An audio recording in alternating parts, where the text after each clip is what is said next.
بسم اللہ الرحمن الرحیم۔ نبی کریم صلی اللہ علیہ وآلہ وسلم کی عمر مبارک 40 برس ہو چکی تو آپ صلی اللہ علیہ وآلہ وسلم نے اللہ تعالیٰ کے حکم سے غار حرا سے ملنے والی ہدایت کے نور کو پوری دنیا میں پھیلانے کا بیڑا اٹھا لیا۔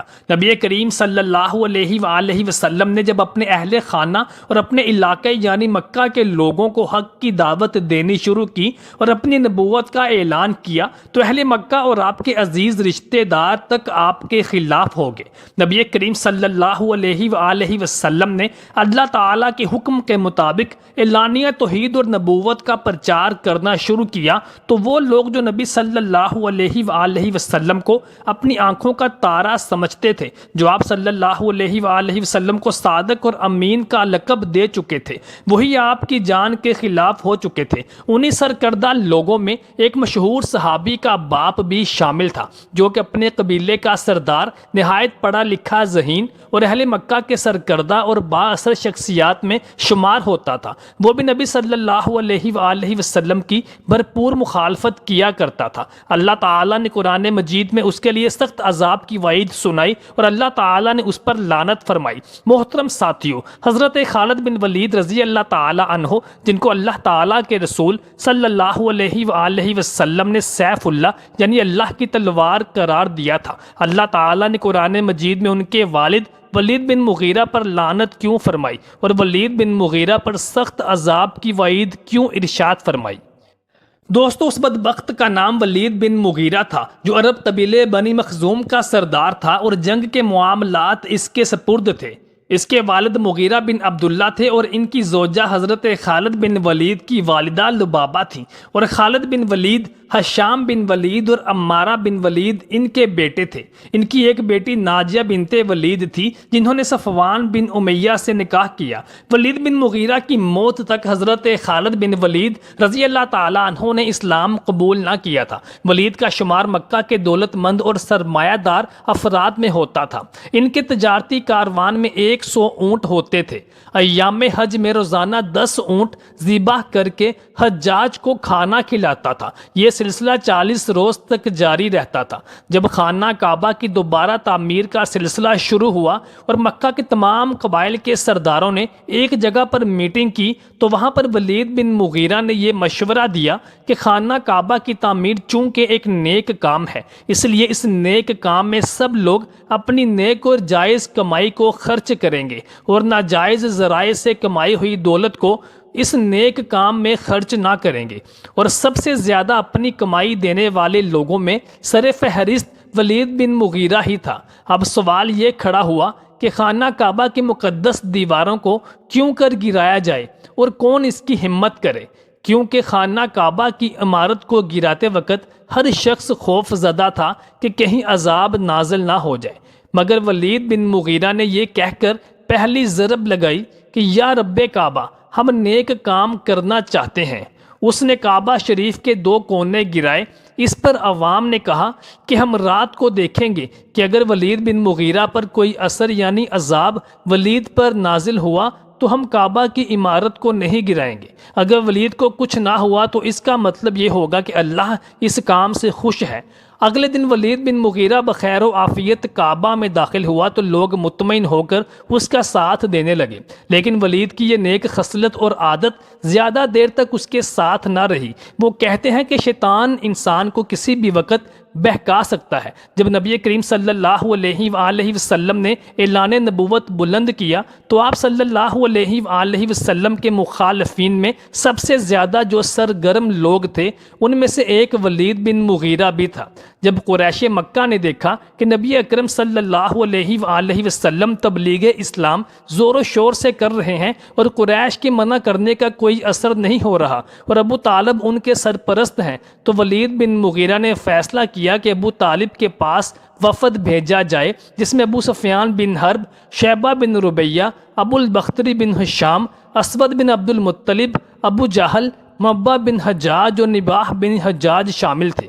وفاد نے ابو طالب سے کہا کہ اگر آپ کا بھتیجا محمد صلی اللہ علیہ وآلہ وسلم چاہتا ہے تو ہم انہیں اپنا سردار مان لیتے ہیں، اگر کسی خوبصورت عورت سے شادی کرنا چاہیں تو ہم تیار ہیں کہ ان کی شادی کروا دیں، اس کے بدلے میں محمد صلی اللہ علیہ وآلہ وسلم تبلیغ اسلام چھوڑ دیں۔ اس پر نبی کریم صلی اللہ علیہ وآلہ وسلم نے جواب دیا کہ اگر یہ لوگ میرے دائیں ہاتھ پر سورج اور بائیں ہاتھ پر چاند رکھ دیں تو بھی میں اسلام کی تبلیغ نہیں چھوڑوں گا۔ وفد کی ناکامی کے بعد قریش نے ابو طالب کے پاس ایک اور وفد بھیجا جس میں یہ کہا گیا کہ آپ اپنے بھتیجے محمد صلی اللہ علیہ وآلہ وسلم کی سرپرستی چھوڑ دیں اور محمد صلی اللہ علیہ وآلہ وسلم کو ہمارے حوالے کر دیں، ہم آپ کو محمد کے بدلے میں ولید کے بیٹے عمار کو قبول کر لیں جو قریش کے جوانوں میں طاقتور، عقل مند اور پرکشش نوجوان ہے۔ اس جوان کی وجہ سے عزت اور ادب اور احترام میں اضافہ ہوگا، جبکہ آپ کا بھتیجا محمد ہمارے خداؤں کو برا بھلا کہہ رہا ہے اور ہمارے آباء و اجداد کے دین سے لوگوں کو متنفر کر رہا ہے۔ اس کے بعد کفار مکہ نے ولید بن مغیرہ کا انتخاب کیا اور اس کو نبی کریم صلی اللہ علیہ وآلہ وسلم کے پاس بھیجا کہ جا کر دیکھو تو محمد کیا کلام سناتے ہیں اور اس میں کیا کیا خامیاں نکالی جا سکتی ہیں، تاکہ پھر وہی خامیاں ہم عام لوگوں میں پھیلا دیں۔ چنانچہ ولید بن مغیرہ ایک سازش کے تحت نبی کریم صلی اللہ علیہ وآلہ وسلم کی بارگاہ میں حاضر ہوا تو نبی صلی اللہ علیہ وآلہ وسلم نے اس کے سامنے قرآن مجید کی کچھ آیات کی تلاوت کی۔ امام تیمیہ اور امام طبری کے مطابق ولید بن مغیرہ پر قرآن مجید کی ان مقدس آیات کا نبی صلی اللہ علیہ وآلہ وسلم کی زبان اقدس سے سن کر ایک گہرا اثر ہوا، لیکن جب اس نے یہ سوچا کہ وہ اپنے قبیلے کا سردار ہے اور دوسرے قبیلوں کے سرداروں نے مجھے ایک فخر اور مان کے تحت نبی صلی اللہ علیہ وآلہ وسلم کے پاس بھیجا ہے کہ میں جا کر محمد کو جھٹلاؤں اور اس کی خامیاں بیان کروں، تو اگر میں محمد کے دین کو قبول کروں گا تو مجھے اپنے قبیلے کے لوگوں سے کیا توقعات وابستہ ہے وہ مجھے جینے نہیں دیں گے۔ چنانچہ اس کے دل پر جو قرآن مجید کا اثر ہوا تھا وہ ولید بن مغیرہ کی ذاتی انا کی بھینٹ چڑھ گیا، اور جب وہ واپس اپنے قبائل میں آیا تو اس کے قبیلے کے لوگوں نے پوچھا کہ ولید تم نے کیا دیکھا؟ محمد کیا بیان کرتے ہیں؟ کیا وہ کسی شاعر کا کلام ہے؟ تو ولید بن مغیرہ کہنے لگا نہیں، شاعروں میں میرا اٹھنا بیٹھنا ہے، میں ان کو جانتا ہوں، یہ کسی شاعر کا کلام ہرگز نہیں۔ پھر وہ کہنے لگے کہ ضرور یہ کسی کاہن کا کلام ہوگا، تو وہ کہنے لگا نہیں، کہانت کو بھی میں بہت قریب سے جانتا ہوں، یہ کہانت بھی نہیں ہے۔ جب اس کے قبائل کے لوگوں نے دیکھا کہ لگتا ہے کہ ولید بن مغیرہ پر بھی محمد کے کلام کا اثر ہو گیا ہے اور اب یہ بھی ان کو قبول کر لے گا، تو انہوں نے اس کو جھنجھوڑا اور کہا تو پھر بتا محمد کیا بیان کرتا ہے، تو نے کیا سنا؟ تو ولید بن مغیرہ نے کچھ سوچتے ہوئے کہا کہ ہاں، تم یہ کہہ سکتے ہو کہ یہ ایک پرانا چلتا آ رہا جادوئی کلام ہے جو لوگوں پر سحر طاری کر دیتا ہے۔ یہ دشمن رسول اللہ صلی اللہ علیہ وآلہ وسلم ابو جہل کا چچا تھا۔ ولید بن مغیرہ خاندان قریش کا رئیس اعظم تھا اور مالدار بھی اپنے بیٹوں اور رشتہ داروں سے کہتا تھا کہ اگر تم میں سے کسی نے محمد صلی اللہ علیہ وآلہ وسلم کا کلمہ پڑھا تو میں اسے اپنے مال میں سے کچھ نہیں دوں گا، اور نبی کریم صلی اللہ علیہ وآلہ وسلم کی شان میں یہ کہتا کہ یہ تو مجنون ہے اور جادوگر بھی اور قرآن کو اگلوں کی کہانیاں بتاتا، جس کے جواب میں اللہ تعالیٰ نے اس کے 10 عیب گنوائے، اور ایسے ہر کی بات پر توجہ نہ دینا جو زیادہ قسمیں کھانے والا ہو، ذلیل، بہت تانے دینے والا، بہت ادھر ادھر کی باتیں لگا کر کرنے والا، بھلائی سے روکنے والا، حد سے بڑھنے والا، گناہ گار، درشت خو۔ اس پر ترا یہ کہ اس کی اصل میں خطا ہے۔ القلم آیت نمبر 10 سے 13۔ جب یہ آیت نازل ہوئی تو ولید بن مغیرہ نے اپنی ماں سے کہا کہ محمد صلی اللہ علیہ وآلہ وسلم نے میرے حق میں 10 باتیں بتائی ہیں، 9 کو تو میں جانتا ہوں کہ مجھ میں موجود ہیں، لیکن 10ویں بات اصل میں خطا ہونے کی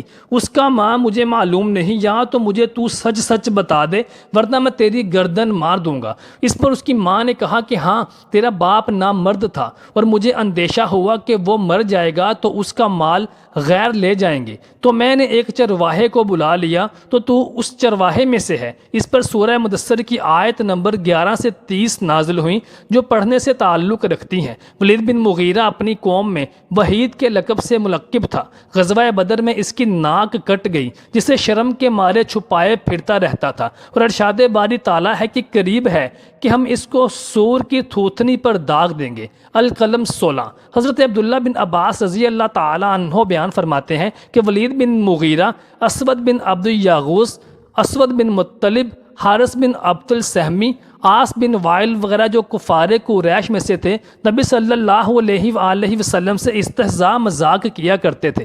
نبی کریم صلی اللہ علیہ وآلہ وسلم کا مذاق اڑایا کرتے تھے، آپ کی راہ میں رکاوٹیں کھڑی کیا کرتے تھے۔ جبریل امین نبی صلی اللہ علیہ وآلہ وسلم کی خدمت اقدس میں ایک دفعہ حاضر ہوئے تو آپ نے ان کافروں کے بے جا مذاق اور استہزاء کا حضرت جبریل امین علیہ السلام سے تذکرہ فرمایا۔ جبریل امین علیہ السلام نے ولید کو آپ صلی اللہ علیہ وآلہ وسلم کے سامنے کر کے اس کی شہرت کی طرف اشارہ کیا۔ حضور انور صلی اللہ علیہ وآلہ وسلم نے اس کے بارے میں استفسار فرمایا تو انہوں نے کہا کہ میں نے اس کا تدارک کر دیا ہے۔ اس کے بعد اسود بن یاغوث کے سر کی طرف اشارہ کرتے ہوئے دکھایا۔ نبی صلی اللہ علیہ وآلہ وسلم نے اس کے متعلق پوچھا تو جبریل امین نے جواب دیا کہ میں نے اس کا تدارک کر دیا۔ بعد ازاں حارث کو اس کے پیٹ کی طرف اشارہ کرتے ہوئے ملاحظہ کروایا۔ آپ صلی اللہ علیہ وآلہ وسلم کے پوچھنے پر جواب دیا کہ میں نے اس کا تدارک کر دیا۔ پھر آس کو سامنے سے گزارا اور اس کے پاؤں کے تلوے کی طرف اشارہ کیا۔ حضور صلی اللہ علیہ وسلم نے پوچھا اس کا کیا کیا تو انہوں نے وہی جواب دیا کہ میں نے اس کا تدارک کر دیا۔ ابن عباس فرماتے ہیں کہ ابھی کچھ زیادہ عرصہ نہ گزرا تھا کہ ایسا واقعہ ہوا کہ ولید کی گردن پر ایک قرائی شخص کا تیر اتفاقاً لگ گیا اور وہ اس سے جانبر نہ ہو سکا اور مر گیا۔ اسود سمرہ نامی درخت پر چڑھا، اترا تو ہائے کانٹا گھسا، ہائے کانٹا گھسا کہتے ہوئے اپنی آنکھ اور بینائی دونوں سے محروم ہو گیا۔ اسود بن یاغوث کے دماغ میں پھوڑا نکل آیا اور اس کی اذیت سے ہلاک ہو گیا۔ حارث کے پیٹ میں پانی اتر آیا اور وہ موت کے گھاٹ اتر گیا، اور بدبخت عاص بن وائل کا یہ انجام ہوا کہ وہ گدھے پر سوار ہو کر طائف گیا۔ راستے میں اترا تو شرکا نامی پودے کا زہریلا کانٹا اس کے تلوے میں گھس گیا، اس کی سمیت سے بیمار ہو گیا اور اسی عالم میں واصل جہنم ہو گیا۔ ابو لہب کا بیٹا لہب نبی اکرم صلی اللہ علیہ وآلہ وسلم سے بدگوئی کیا کرتا تھا۔ ایک روز آپ کے سامنے استہزاء کرتا ہوا آیا تو آپ نے کہا اے اللہ اس پر اپنے کسی کتے کو مسلط کر دے۔ ابو لہب شام میں کپڑے کی تجارت کیا کرتا تھا، اپنے بیٹے کو معاونین اور محافظین کے ساتھ بھیجا کرتا تھا اور کہتا کہ میں اس کے بارے میں محمد صلی اللہ علیہ وآلہ وسلم کے الفاظ سے ڈرتا ہوں۔ ان کو خوب تاکید کرتا کہ کسی منزل پر پڑاؤ کرو تو اسے سامان اور کپڑوں کے تھانوں کی اوٹ میں چھپا کر سلایا کرو، لیکن ایک روز کوئی درندہ آیا اور اسے بچھاڑ کر پھاڑ ڈالا۔ ابو لہب کو خبر ملی تو اس نے کہا کہ میں نے تم سے کہا نہ کرتا تھا کہ میں اس کے بارے میں محمد صلی اللہ علیہ وآلہ وسلم کے الفاظ اور ان کی بد دعا سے ڈرتا ہوں۔ ابو لہب کے ایک اور بیٹے عتبہ کا بھی یہی انجام ہوا۔ محترم ساتھیوں، امید کرتے ہیں کہ آپ کو ہماری آج کی ویڈیو پسند آئی ہوگی۔ برائے مہربانی کمنٹ سیکشن میں اپنے کمنٹ سے اور اپنی رائے سے آگاہ ضرور کیجیے گا، اور ویڈیو کو لائک اور شیئر کرنا مت بھولیے۔